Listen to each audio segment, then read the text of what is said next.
Hier, notamment, mon invité de ce matin est à l'origine de cette découverte-là, M. Aydin Delnavez.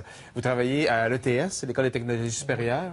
Il se passe là plein d'équipes qui travaillent afin de trouver des nouveaux procédés, afin de créer des choses étonnantes et nouvelles. Et c'est le cas de ce que vous avez à nous présenter ce matin, qui pourrait faciliter l'utilisation des appareils, notamment des implants cochléaires. Qu'est-ce que c'est ce casque que vous avez créé? Oui. En fait, le casque qu'on a inventé un mécanisme qui est capable de récupérer de l'énergie d'un mouvement de mâchoire. C'est une énergie cinétique dans le mouvement de mâchoire. Okay. Donc, ce mécanisme-là est capable de convertir ce mouvement dynamique en énergie électrique. OK. Grosso modo, admettons que je mange de la gomme, je produis une énergie en mâchant, et cette énergie-là, musculaire, peut être récupérée pour alimenter des batteries, quoi?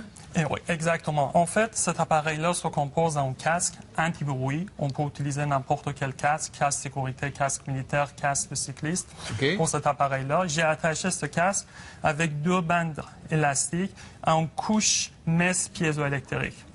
Okay. Ce couche-là est capable de convertir l'énergie de déformation en énergie électrique. Donc, en sortant de cet appareil-là, on va avoir les charges électriques. On peut accumuler ces charges électriques dans le supercondensateur pour alimenter les appareils mobiles au niveau de la tête, comme les protections auditives intelligentes, comme les prothèses auditives, comme des lunettes intelligentes. Parce que dans ces appareils-là, il y a des piles qui, malheureusement, sont à changer souvent, c'est ça? Exactement. Bon, pratico-pratique, là, ça veut dire quoi? Ça veut dire que quelqu'un qui a un appareil, un implant, exemple, a besoin de le charger de temps en temps.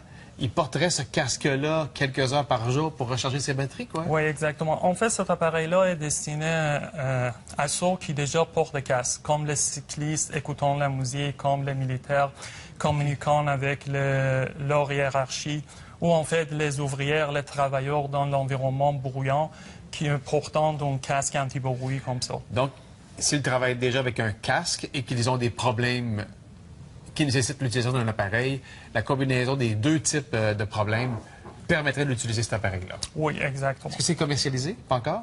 En fait, ça pourrait être commercialisé. Le niveau d'énergie qu'on a déjà récupéré de cet appareil-là n'est pas encore suffisant pour alimenter un appareil réel. Okay. Donc, il faut multiplier ces couches et les piézoélectriques pour augmenter le niveau de puissance sortie de ce système-là.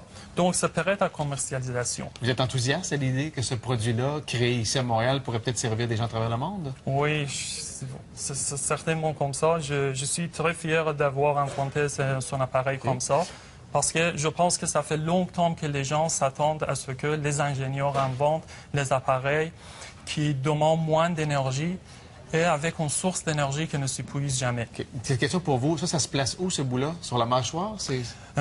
Non, en fait, je porte maintenant la casque. C'est en mastiquant ici, si je comprends. Oui, c'est exactement. Vous voulez Je porte le casque. OK. Et en mastiquant, c'est la bande en dessous qui s'étire et qui récupère l'énergie. Oui, j'attache les fils sur le petit lumière vert. Par ça. Donc maintenant, en mastication, OK. vous pouvez voir un petit lumière vert. De ce côté, celle-là ici. OK, parfait. OK. Elle a mastiqué. Alors, la lumière verte, c'est comme à chaque fois qu'elle reçoit du courant, elle allume, c'est ça? Oui, OK, exactement. on le voit. OK.